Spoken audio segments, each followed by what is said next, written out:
नमस्कार, मैं कविता जोशी आप सभी का स्वागत करती हूँ हमारे YouTube चैनल आह्वान में। आइए सुनते हैं आज की कुछ राजनीतिक खबरें। अपने विधानसभा क्षेत्र की समस्याओं को लेकर लाखन सिंह नेगी ने की माननीय मुख्यमंत्री से मुलाकात। जिला पंचायत सदस्य लाखन सिंह नेगी ने मुख्यमंत्री को ज्ञापन सौंपा।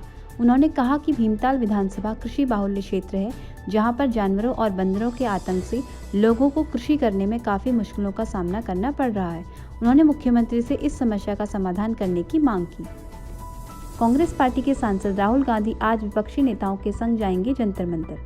केंद्र सरकार द्वारा संसद में पास कराए गए तीनों कृषि कानूनों के खिलाफ किसानों का आंदोलन कई महीनों से जारी है।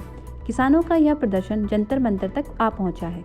उनके इस आंदोलन को लगातार अपना समर्थन दे रही कांग्रेस पार्टी के सांसद राहुल गांधी आज विपक्षी नेताओं के संग जंतर मंतर जाएंगे। ओबीसी जनगणना के लिए मोदी सरकार को मिला बसपा प्रमुख मायावती का साथ। आगामी यूपी विधानसभा चुनाव से पहले बसपा प्रमुख मायावती ने इस मसले पर मोदी सरकार को समर्थन देने का ऐलान किया है। मायावती ने कहा कि देश के अन्य पिछड़ा वर्ग समाज की अलग से जनगणना कराने की मांग पर केंद्र की मोदी सरकार अगर कोई सकारात्मक कदम उठाती है तो बसपा संसद के अंदर व बाहर भी इसका समर्थन जरूर करेगी। टीएमसी बंगाल में उपचुनाव कराने को लेकर निर्वाचन आयोग से करेगा मुलाकात।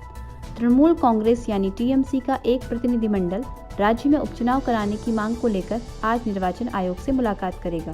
तृणमूल कांग्रेस के एक नेता ने कहा कि पश्चिम बंगाल उपचुनाव लंबित है और उन्होंने पिछले महीने भी चुनाव आयोग से संपर्क किया था। राज्य में 7 सीटों पर उपचुनाव होने हैं और माना जा रहा है कि ममता बनर्जी खुद भवानीपुर सीट से चुनाव लड़ेंगी। राजनीतिक प्रतिद्वंदिता के कारण बीजेडी विधायक के घर पर हमला।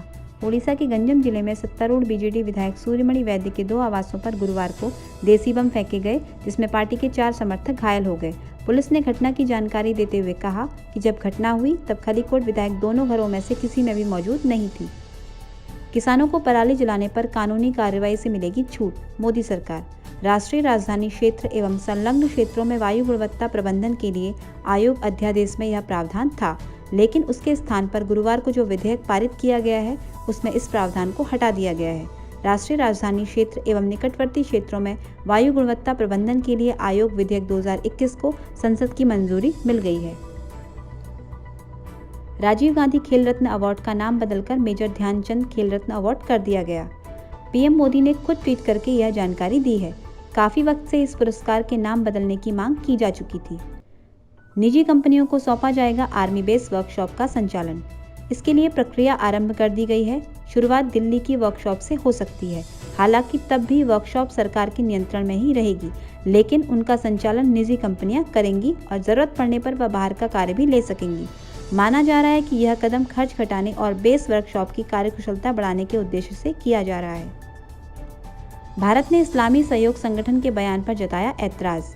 भारत ने ओआईसी के बयान पर अपनी टिप्पणी करते हुए इसे कड़ाई से खारिज किया है।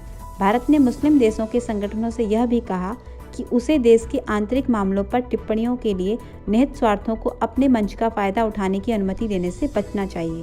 भारत ने ओआईसी से साफ कहा कि उसे जम्मू कश्मीर के मसलों पर हस्तक्षेप करने का हक नहीं है। भाजपा ने गोवा और गुजरात राज्यों की मांगी अंदरूनी रिपोर्ट।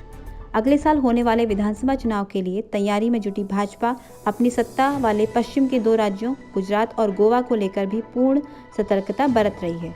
गोवा में साल की शुरुआत में और गुजरात में साल के आखिर में चुनाव होने हैं। पार्टी ने अभी से ही दोनों राज्यों की अंदरूनी रिपोर्ट मांगनी शुरू कर दी है। ये थे अब तक के कुछ राजनीतिक समाचार। नमस्कार।